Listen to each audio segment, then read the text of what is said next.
Hablemos de migración. Con el gusto de siempre, le damos la bienvenida en este espacio a la doctora Leticia Calderón Chelius, presidenta del Patronato de Sin Fronteras. Bienvenida, doctora Leti, ya con ansias de escuchar el análisis del día de hoy. Muy buena tarde. Pues muy buenas tardes, Carlos. Y pues sí, se está calentando esta parte de la relación México-Estados Unidos más allá de lo electoral. Y claro, en el contexto de lo electoral también tiene un peso y una importancia fundamental, porque aunque más allá de quién gana, quién no gana, y que sabemos muy bien, y siempre hay esta pregunta, ¿no? ¿Qué pasa con demócratas o republicanos? La realidad es que esta es política dura estadounidense en términos no solamente, por ejemplo, de opinar respecto a lo que puede estar ocurriendo, el tema de cómo México ataca a los cárteles o ahora ellos que tienen pues esta circunstancia con narcotraficantes mexicanos que están en Estados Unidos y bueno, es parte de lo que ellos están siguiendo como sus normas de justicia. Pero aquí en el tema que tenemos también es cómo cada uno de los candidatos está o no incluyendo el tema de México en lo electoral. Y fíjate que yo creo que hasta ahora nos hemos salvado de algún modo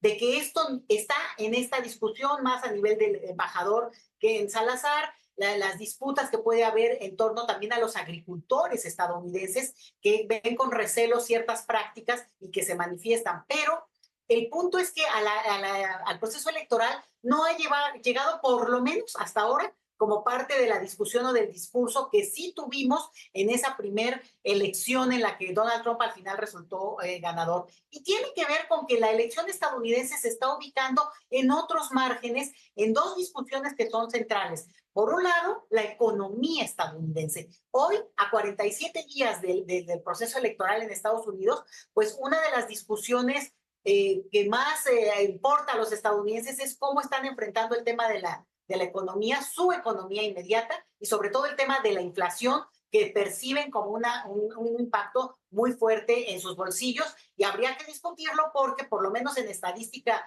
agregada sí hay una baja paulatina de esa inflación y nosotros también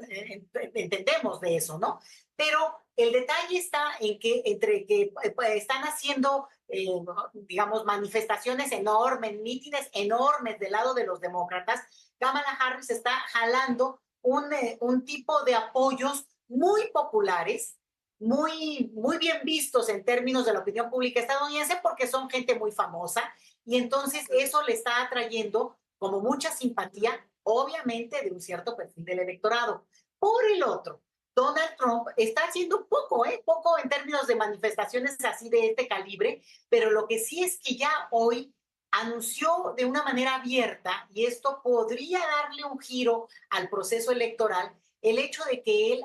abiertamente apoya que se lleven a cabo una serie de cuestiones que están en una cuestión que se llama Proyecto 2025, que es una agenda ultraconservadora que tienen conservadores dentro del Partido Republicano, que de por sí es conservador, y que él manifiesta que había dicho que él no lo apoyaba, que él ni sabía qué era, y que aunque fueran sus colaboradores, él no estaba en esa línea. Y sin embargo, ya hoy salió a decir que sí es una cuestión que él tiene como principio, y entre otras, te doy un ejemplo, él ya anunció que va a votar en Florida para poder sumarse a este voto de prohibición extrema de cualquier tipo de forma de aborto que pudiera darse entre las mujeres de ese estado, porque esa es una de las cuestiones que también como que se va a vislumbrar en términos de cómo cada estado estaba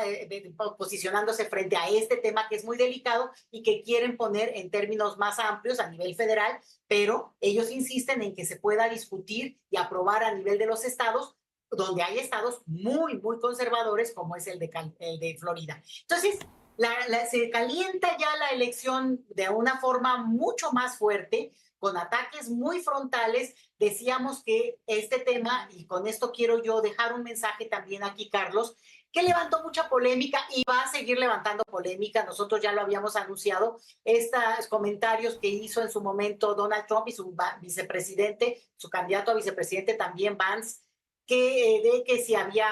una práctica de comerse, ya lo habíamos dicho, nada más lo digo para que tengan el contexto, de que había personas extranjeras, haitianos, en Springfield, Ohio, que se robaban las mascotas y que entonces se las comían, y obviamente eso es una pifia, y obviamente ese ha sido un gran debate en Estados Unidos, pero el detalle aquí es que sube de tono. Sube de tono porque al final de cuentas se está hablando de que estas personas que están llegando a vivir a Estados Unidos están irrumpiendo en la vida de esas pequeñas comunidades. Y el llamado de atención es para que nosotros desde este lado de México entendamos que la migración es un proceso en el cual al final de cuentas lo que están viviendo hoy, a lo mejor comunidades pequeñas de Estados Unidos, efectivamente es como muy visible porque esta comunidad es muy pequeñita, pero Estados Unidos en general tiene esa dinámica migratoria que nosotros no conocemos, pero ni de lejos, porque esta no es una sociedad que tenga esa dinámica, salvo algunas personas que de repente, pues obviamente perciben que puede haber más personas extranjeras porque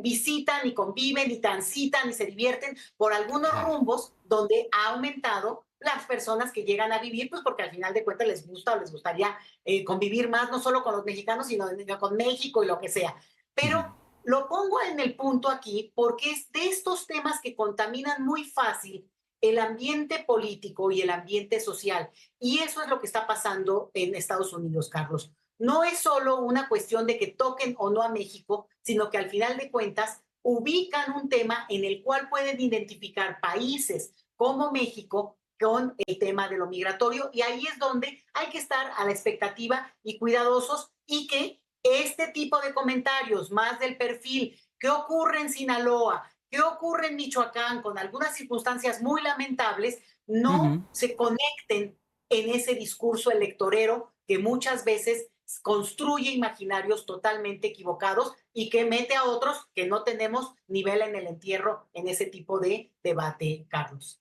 Definitivamente. Interesante la reflexión, doctora, y me quedo de alguna u otra manera con el hecho de que pareciera ser que Donald Trump pues está corriendo todavía, si eso fuera posible, hacia la ultraderecha, hacia más conservadurismo, y sabemos que en México eso quizás en estos tiempos todavía no tenga mucho eco, pero por desgracia o por fortuna pareciera ser que allí en la Unión Americana sí que lo tiene, y por eso me parece importante que lo puntualice y por supuesto que no lo perdamos de vista. Mil gracias como siempre, doctora Leticia Calderón Chelius, por el análisis de hoy. Nos vemos la próxima semana. Buen fin. Nos vemos con a nada ya de la nueva presidenta en este país y a menos días también de la elección en Estados Unidos, que a ver qué les pinta también a ellos. Perfecto, pues con mucho gusto le estaremos esperando por este espacio, doctora Leti. Hasta la próxima semana. Hasta pronto. Gracias a la doctora Leticia Calderón Chelius.